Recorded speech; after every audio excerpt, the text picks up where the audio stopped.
Tin shed के थोड़ी सी बनी हुई दिखाई दे रही है आपको, यहाँ दिखाई दे रही है। ये कौन सा जंगल है भैया? पहले तो मीठी मीठी खिलाई थी, छोटी छोटी ये मीठी होती है, लेकिन जब असली पका हुआ फल आया बहुत कड़वा है, जहर जैसा, एकदम नीम से भी ज़्यादा कड़वा लग रहा है, करेले से भी ज़्यादा कड़वा है। पहाड़ से चढ़ने का पता नहीं, उतरते समय स्लिप होने का संभावना रहती है बहुत ज़्यादा। मैं कई बार स्लिप हो चुका हूँ, इसलिए है, लेकिन चप्पल क्यों पहना पता नहीं आज।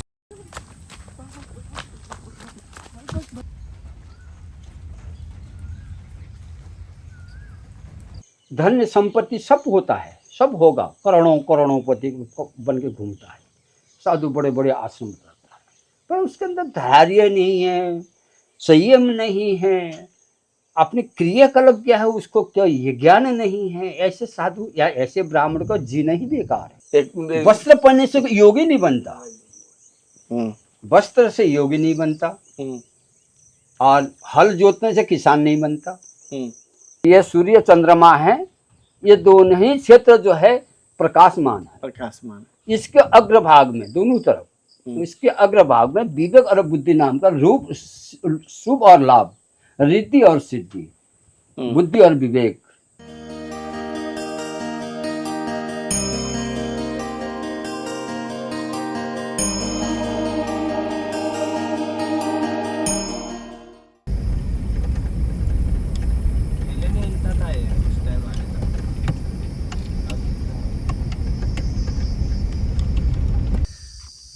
राधे राधे, हर हर महादेव, जय गुरुदेव। साथियों, जैसे कि मैं आज जो मध्य प्रदेश के, मैं कह सकता हूँ मध्य प्रदेश के एक घनघोर जंगल, जैसे आप देख पाएंगे घनघोर जंगल है चारों तरफ से। इस जंगल के बीच में मैं अभी संतों की कुटिया में जाऊंगा। जैसे आप पीछे दिखा पाएंगे, वहाँ वो कुटिया दिखाई दे रही है, जूम करके दिखाना, वो टीन शेड के थोड़ी सी बनी हुई दिखाई दे रही है आपको, यहाँ दिखाई दे रही है। ये कौन सा जंगल है भैया? मंदसौर का क्या? ये मंदसौर जिले के भानपुरा के पास में गांधी सागर है। पीछे मत जाना, ध्यान रखना। नीमच मंदसौर जिले के गांधी सागर एरिया में पड़ता है। इंगलाजगढ़ किला है, पुराना किला है। अगर दर्शन हुए तो ये पूरा वीडियो आएगा, अन्यथा हमारा संघर्ष तो रहता ही है। ऐसे बहुत बार हमने कई इंट्रो दिन में बनाते हैं और उनमें से शायद एक या कभी 2 दिनों में एक आता है, तो इसीलिए कि इंट्रो तो भले ही बने, लेकिन संतों की खोज है, तो इन भाई साहब के माध्यम से मैं कोशिश करूँ एमपी के संतों की खोज में। सावन में जंगलों में जाने का आनंद अलग है। एक बार आप देखना किस प्रकार जंगल है, घनघोर, चारों तरफ से हरियाली हरियाली दिखाई दे रही है। गहरा तो जंगल हो गया, खतरा तो बढ़ जाता है सावन में, थोड़ा खतरा भी बढ़ जाता है, क्योंकि वो छोटे जीव से लेके बड़े जीव कह सकता हूँ वो भी मिलने लग जाते हैं। और भाई साहब देखो इधर पीछे देखो क्या खोज रहे हैं, हर जगह क्या क्या खोज लेते, देखो ये देखो क्या खोज रहे हैं। कुछ इनको मिल जाता है ना, ये घास फूस की जड़ी कहते हैं इसको, हमने घास फूस नहीं, इसकी जड़ निकाल के मुझे दिए कि ये खाओ, कि जहर नहीं चढ़ेगा। क्यों जंगल में एंट्री कर रहे हैं, कि जहर चढ़ने का चांस है क्या? पीछे देखना जंगल है, और इसमें जहर लगेगा क्या? सांप बिच्छू का नहीं लगेगा। तो पहले ही तैयारी करवा रहे, इसका मतलब कहीं डाउट है क्या? जंगल है, जंगल में कुछ घटनाएं हो जाए तो उससे पहले तैयारी, जैसे कि युद्ध में जाते हैं तो सारे शस्त्र साथ लेकर चलने पड़ते हैं, उसी प्रकार से जड़ियों साथ में जड़ियों का ज्ञान होना भी जरूरी है। इनको जड़ियों का बहुत सारा ज्ञान है, तो ये पहाड़ों में जंगलों में घूमते रहते हैं, और इनके मित्र है जो फॉरेस्ट में, तो उनको छूट भी मिल जाती है।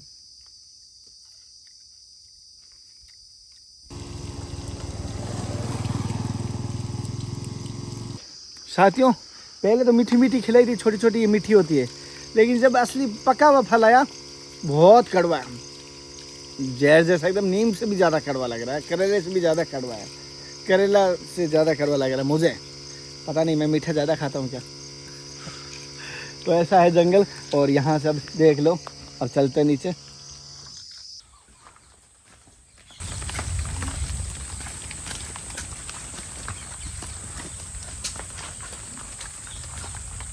अब पहाड़ से चढ़ने का पता नहीं, उतरते समय स्लिप होने का संभावना रहती है बहुत ज़्यादा।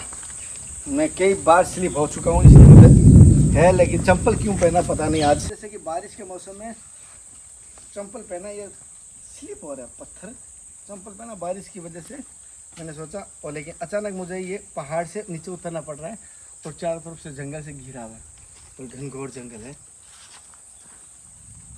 और ये बहुत ज़्यादा स्लिप हो रहा है, ऐसा लगता है चंपल यहीं खोल दूँ। अब यहाँ याद आता है जूते पहने हुए रहते ना, सही रहता है। बादल गरज रहे हैं, बारिश और तेज़ होने वाली है, और अभी बारिश बरसने के बाद कई टाइम रुकी है, तब हम अंदर थोड़ी बरस रही थी इसलिए।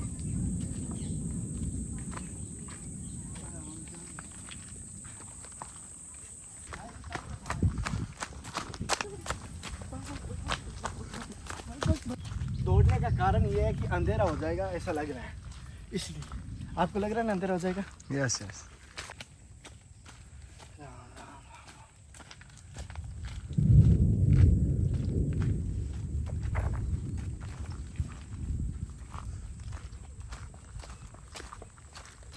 साथियों, ये महाराजी की कुटिया आ चुकी है, जैसे आप देख पा रहे हो, घनघोर जंगल के बीच अभी महाराजी की कुटिया है। अभी कुटिया के अंदर चलेंगे सत्संग लेके, लेकिन बारिश आ रही जा रही है, तो थोड़ी सी बारिश शुरू होने वाली है। तो बारिश कंप्लीट होने के बाद हम सत्संग लेने की कोशिश करेंगे। साथ ही साथ आपको बता देता हूँ, पहले कुटिया बाहर से दर्शन करा दो, अंदर प्रवेश को मिलेगा तो करूँगा, क्योंकि बाहर ही लिखा हुआ है प्रवेश मना है। तो पहले आप देख लीजिए बाहर से, फिर अंदर अगर प्रवेश मिला तो जरूर करूँगा। अद्भुत सत्संग लेने वाली, क्योंकि संत यहाँ के सबसे बड़े पुराने संत बताए गए इस जंगल में 30 वर्षों से इस जंगल के अंदर है। तो ऐसे संतों की सत्संग लेंगे। हालांकि भैंस को या कोई दिखावा को नहीं मानते ऐसे संत, मुझे अभी पता चला। जैसे तो आप एक बार यहाँ से दर्शन करवाना।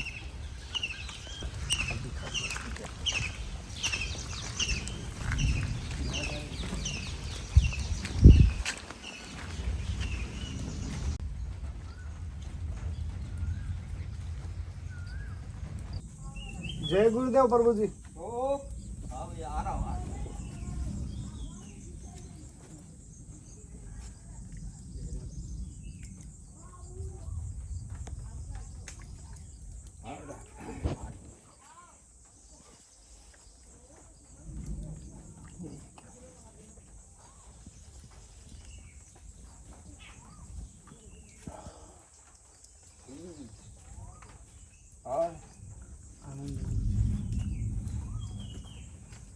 कहाँ आता बारिश में कहाँ कूदे हो?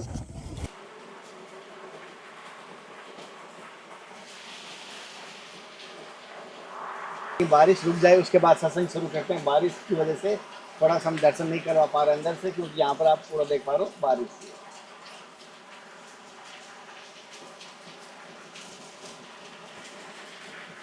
गुरु जी रख देता हूँ ना, ये भीग जाएगा गुरु जी।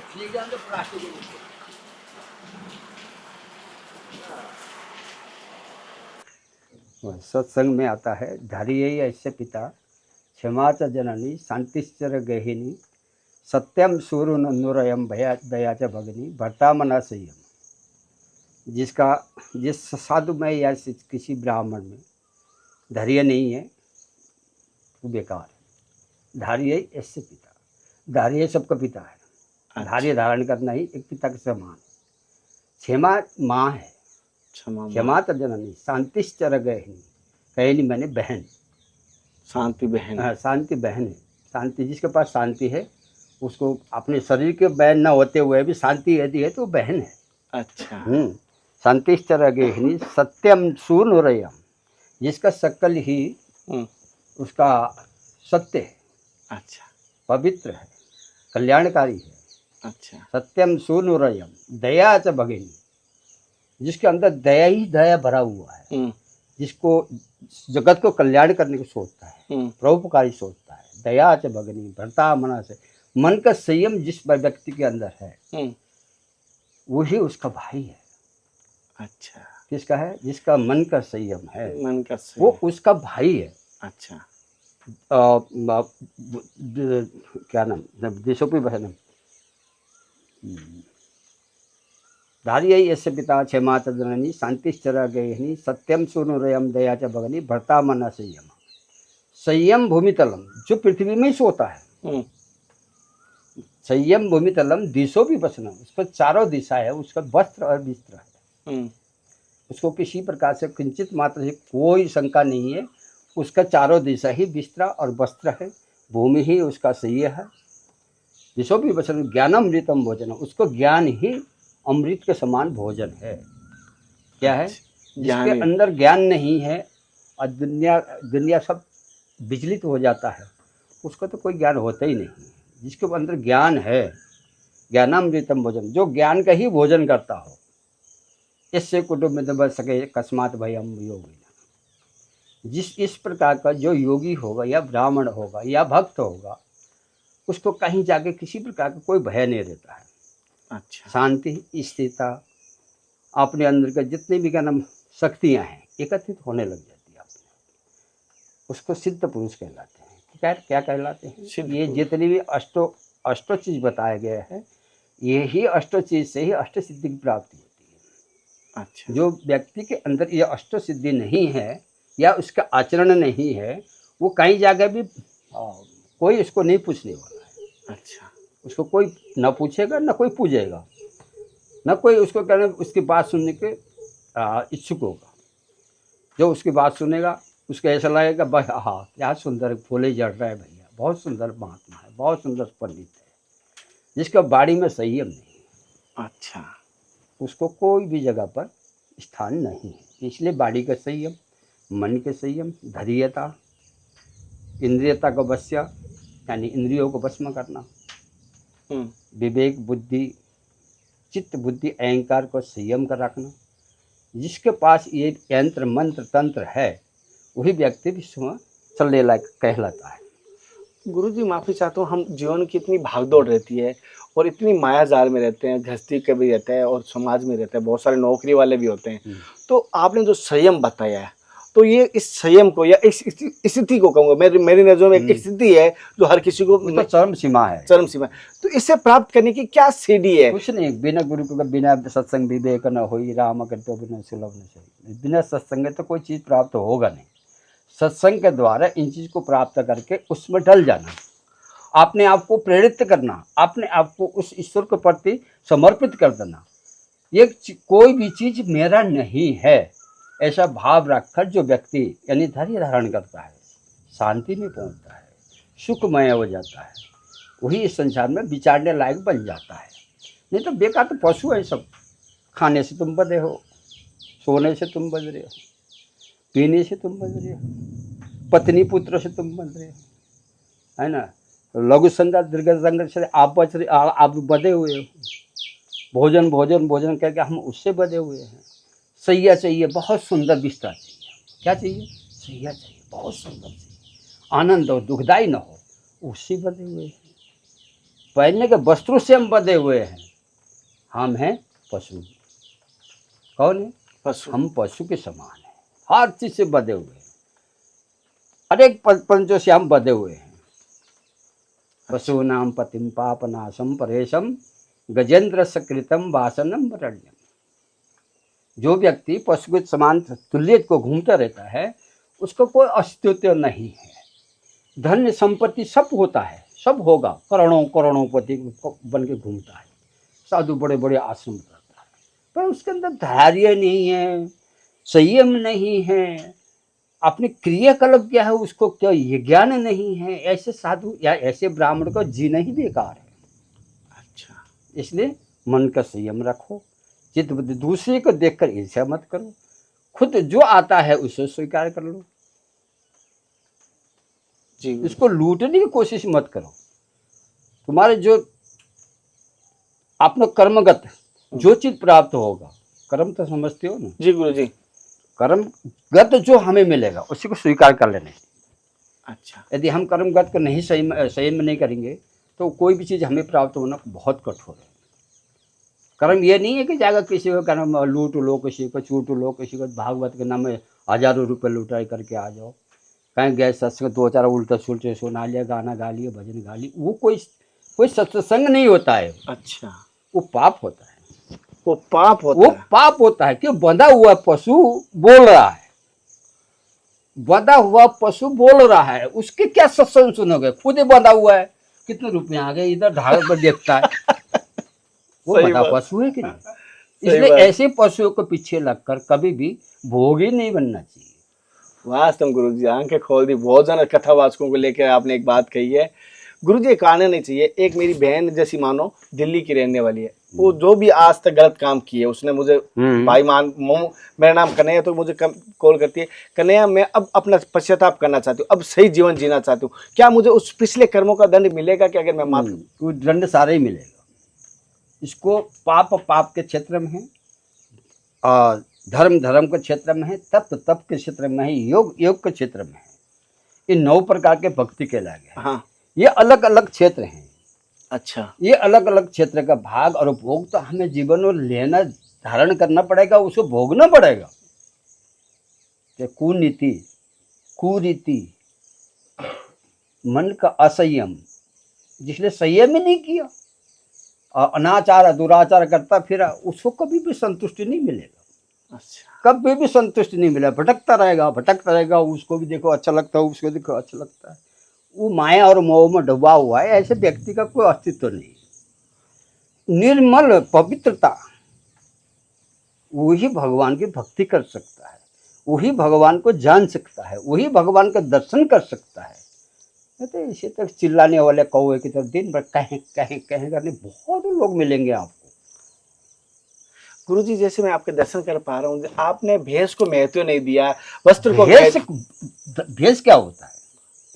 वस्त्र पहनने से योगी नहीं बनता, वस्त्र से योगी नहीं बनता, और हल जोतने से किसान नहीं बनता, प्रवचन करने से योगी नहीं बनता, झूठे ज्ञान सुनाकर लूटने का जो काम करता है वो भक्ति नहीं कहलाती। भक्ति कहलाती है स्वयं को ही समर्पित कर दे।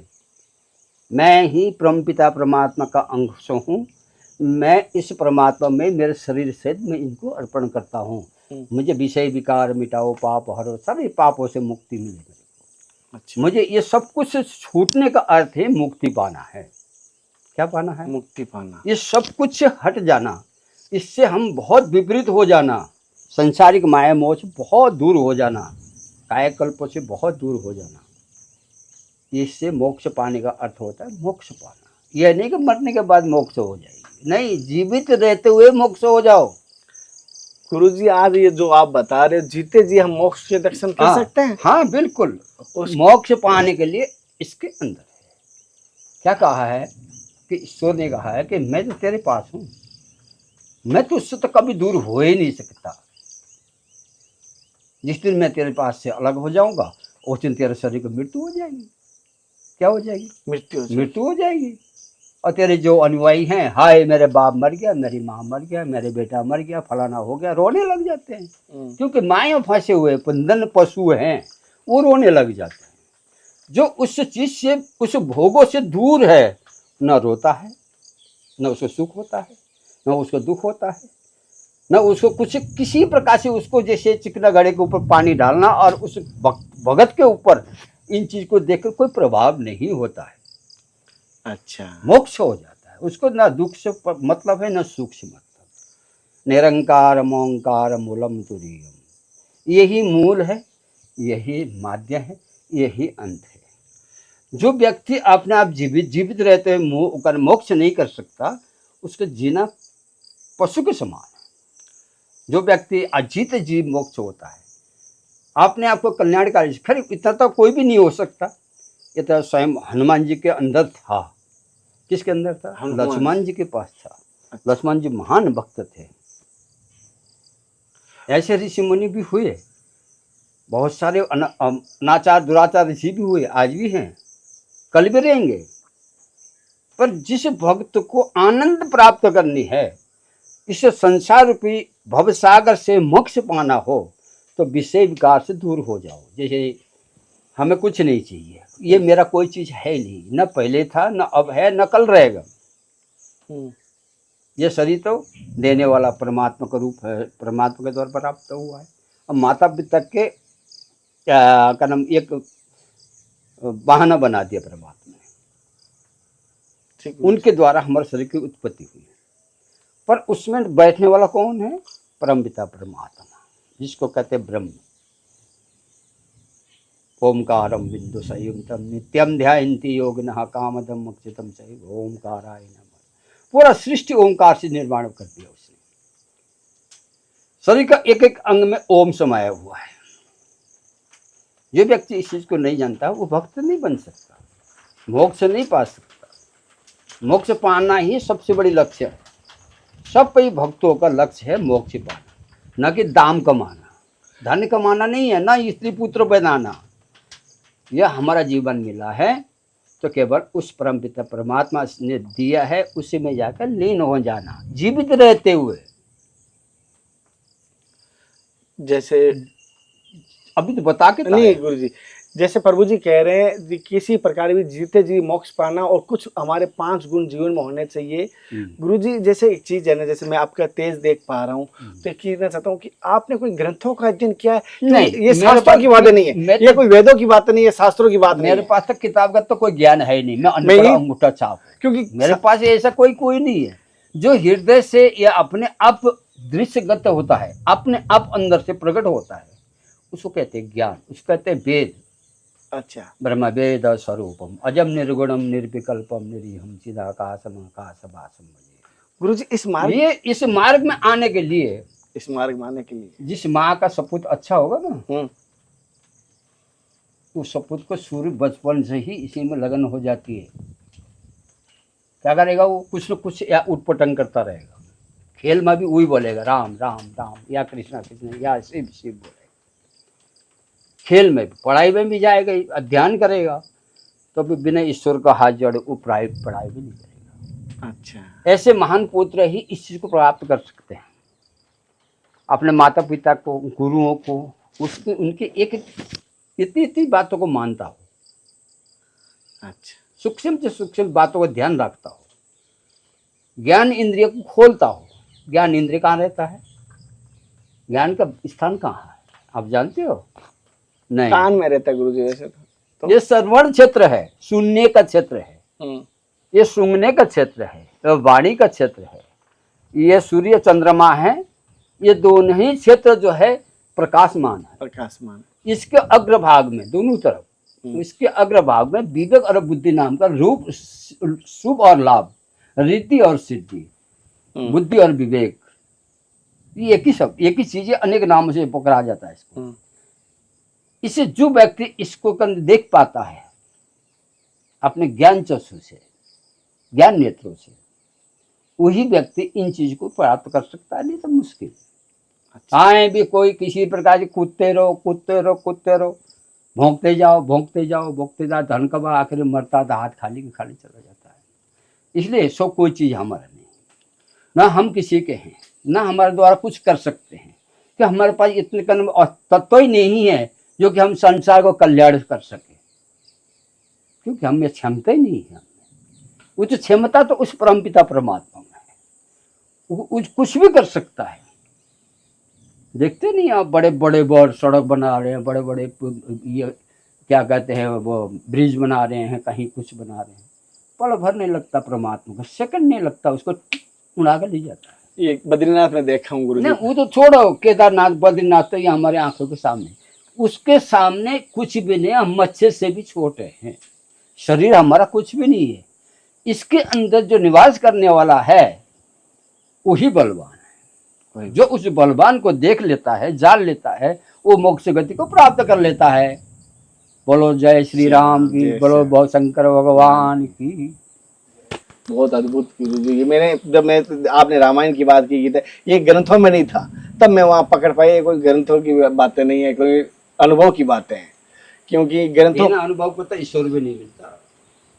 प्रहलाद ऐसे परमात्मा को प्राप्त है ना, ऐसे का नाम एक राजा का पुत्र था, उसको गुरु जी आप इस बच्चापन से इस मार्ग में आए थे? हाँ, मैं तो 16-17 साल की उम्र में, पर मैं महाकाली को उपासक, शिव का और माँ का उपासक हूँ। मैं तो बचपन से इस मार्ग, मैं तो न किसी की किताब पढ़ी, न किसी अमर गुरु जी ने पकड़ा के उनसे निकल